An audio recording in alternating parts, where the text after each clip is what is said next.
La population de Bukavu est préoccupée par la nouvelle selon laquelle des patients atteints de Mpox ont disparu de plusieurs structures sanitaires et se sont réfugiés dans la ville de Bukavu. Pour ces commerçants, la vie de la population est à danger.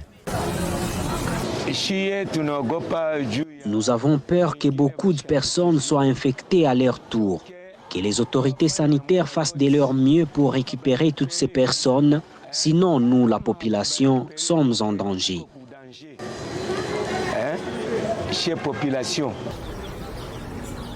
Alors que les dangers des contaminations planent sur la ville, les cliniques universitaires de Bukavu où sont soignés les patients atteints de Mpox connaissent une pénurie de médicaments causée par l'absence du couloir humanitaire. Archip, le médecin-chef, explique que les traitements sont devenus difficiles et pour pallier la pénurie de médicaments, il se tourne vers d'autres hôpitaux de la ville.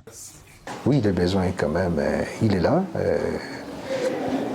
Il est là parce que la situation a surpris un peu tout le monde. On n'a pas eu le temps de s'y préparer. Et donc, je ne pense pas qu'il y a des hôpitaux qui avaient quand même assez de réserves en termes des intrants et en termes de médicaments. Mais il y a quand même une coalition qui s'est faite entre les hôpitaux de la ville et là on est en train de s'épauler. Les malades qui ont fui les centres de traitement à l'intérieur de la province sont estimés à plus d'une centaine. Cet activiste de la société civile explique cet incident par des fausses nouvelles propagées en temps de guerre et appelle à une bonne sensibilisation. Vous voyez, il y a eu des messages qui ont circulé dans les réseaux sociaux, comme quoi on va aller les traquer même dans les hôpitaux, alors que c'est faux.